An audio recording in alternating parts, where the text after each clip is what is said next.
Hello, everybody. So today we're going to continue our conversation on entropies by looking at how temperature can influence the entropy of a system.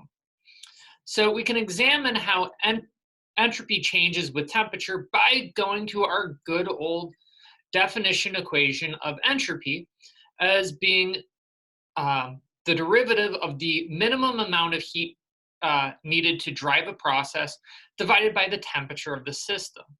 Now, one of the problems that we end up getting into is the fact that the heat and temperature themselves are going to be linked. So one of the ways around this, and to help simplify this integral, is to realize that the heat transfer is going to be related to the heat capacity of the system and the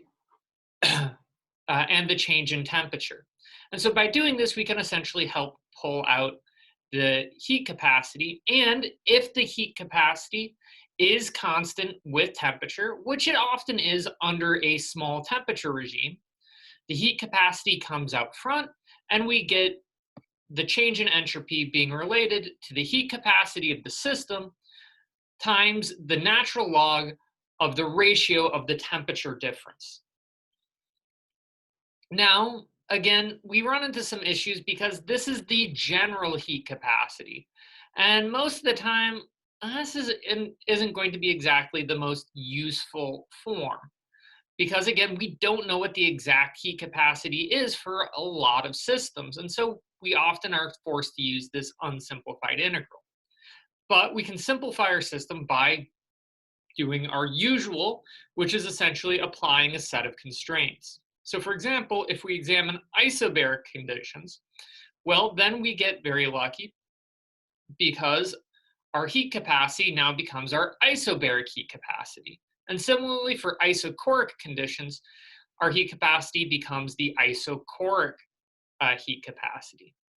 So again, one of the things you should be very aware of when you're playing around with entropy is that the change of entropy with temperature is going to very much rely whether you're using isobaric or isochoric conditions. And unfortunately, if you're under neither regime, you're often going to run into trouble because you won't know the form of the heat capacity.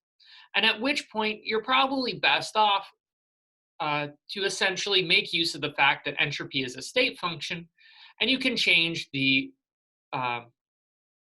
examine the entropy change with temperature under isobaric conditions, and then use our previous set of equations to examine the isothermal change of entropy with pressure. And so by putting these together, you can really examine the full details of the change of entropy of a system. Now, a lot of the times I'm not going to be concerned with just the entropy change of heating or cooling a system. I'm often going to be concerned with what we call combined processes. So this is, say, the idea that I may have a solid that I'm going to end up heating to make a gas. Well, in order to examine the entropy of this system, well, I'm going to need to essentially tie together several of the equations that we've used so far. So I can say start at my initial temperature and examine how the entropy increases as I heat to the fusion point. So essentially the point at which it starts melting. At this point, we run into essentially a different set of equations where now the entropy is going to increase under an isothermal phase change. So at this point, temperature will not change. And so I'll be looking at just the temperature of fusion, but the entropy is going to increase as I go from a ordered solid to a much more disordered liquid. And then using the heat capacity of the liquid, I can examine how entropy changes with temperature. And then again, examine the entropy of the phase change, which is again an isothermal process. So at this point, we'd be looking at the boiling point or the vaporization temperature. And then again, we can examine how the entropy changes as we heat this gas. And using this essentially nice set of equations, or essentially processes, it really is going to allow us to examine entropy changes for anywhere ranging from a solid to a gas, to a solid to a liquid, or even just from a solid to a solid by picking which chunks of the equation we're most interested in. And again, this does end up showing us several major features, which again, most of this isn't too surprising. As I heat a system, so as I put more heat into the system, it's going to become much more disorganized due to that extra thermal motion, and there's going to be a lot more available states. And as such, we tend to see a constant entropy increase as we go to higher temperatures, whether it's through phase changes or just through heating. But the contrast of this is that if I cool down my system, I'm going to restrict the number of states my system can occupy until and so it will subsequently lose entropy. But this brings us to a really important question of what's going to be the thermal disorder at 0 degrees Kelvin. So at 0 degrees Kelvin, well, at this point, I have literally removed all kinetic energy from the system.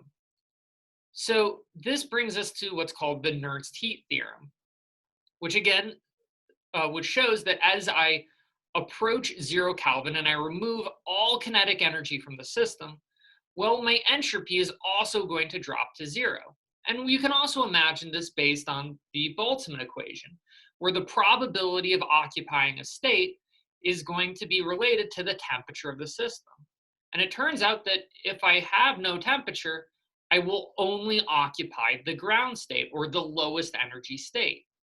Well, if I only have one state, then I don't have any entropy. And this is essentially the third law of thermodynamics. So it's a little less flashy than the first two, but is it in fact quite important in essentially helping maintain our bookkeeping. And essentially states that the entropy of a perfect crystalline substance at 0 degrees Kelvin is going to be 0. So what this is again really telling us is that if I have a perfect crystalline substance, so this means I have a solid that has a perfect lattice, so it's going to be the lowest energy species, well, then I'm only going to have a single configuration. Well, if I only have a single configuration, then the natural log of that value is going to just be 0. So I have an entropy of 0. And it essentially all comes from the available microstates. But again, one of the important things to remember is this assumes a perfect crystalline lattice where we only have one single state. Now, you can imagine, say, if I have something like CO2, carbon monoxide, which can have two different configurations, carbon, oxygen, versus oxygen, carbon, carbon, oxygen, well, then I might have two different states that are equal in energy. Well, at that point, I'm going to have a non-zero entropy at 0 Kelvin because it would be the Boltzmann constant times natural log of 2. So again, it is also very important to remember this perfect crystalline part. But again, one of the other important things to make note of is the fact that, well, it's kind of hard to remove all kinetic energy from a system. So we're going to see some kind of odd behavior of our system as we start approaching this 0 Kelvin point. And this becomes particularly troublesome because based on our previous equations, in order to to be able to connect our entropy at, say, a relatively high temperature, like maybe 200 Kelvin, to essentially this low temperature version, I'm going to need to know the heat capacity at every temperature in between. And my heat capacity will in fact get a little bit weird as I get, say, below about 50 or 60 Kelvin. And so the reason why we start seeing some of these odd behaviors of our heat capacity turns out to be due to, well, quantum mechanics and its weirdness. So instead of trying to deal with the oddities of low temperature heat capacities, we often use a certain set of approximations. So a common one is called the Debye extrapolation. So what the Debye extrapolation essentially gives us is approximate temperature dependent heat capacity that is related to the cube of the temperature of the system and essentially an experimentally fitted parameter. So when you're trying to determine the heat capacities for these low temperature solids, we're often not going to use the traditional heat capacity you're going to look up in a table, which is often much more oriented towards, say, the heat capacity at uh, room temperature. Instead, we're going to need to make much more use of our fitted Debye parameters. Now, using this fitted Debye parameter, it allows us to develop what's called our third law entropies. So we can again make use of what we know of combining entropic processes.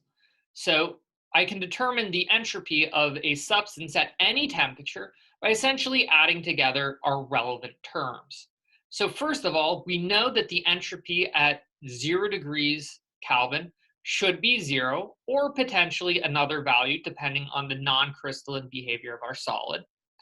And then we can essentially use our Debye extrapolation to get us to essentially another value at which we can switch over to the heat capacities that are much more reasonably provided by our by a Shamaty equation of the solid behavior. After this point, we can then get back to our usual values of basing it on the enthalpy of fusion and vaporization and the heat capacities of our liquids and gases. But again, being aware of kind of this odd behavior under the low temperature limit is actually quite important. This is also one of the reasons why, in practice, third law entropies are often provided for some set value, either at, say, room temperature, where you may be a solid, liquid, or gas, or they're provided at some low temperature region once you've exited the Debye region. And by using these third law entropy values at one of these relevant temperatures, you can then use what you know of the temperature dependence of entropy to work your way down to the entropy of a substance at whatever temperature you care about. So this actually gives us a lot of information of how to determine the entropies of individual substances. However, next time, we're going to get back into some real chemistry and talk about the entropies of chemical reactions. Till then, take care.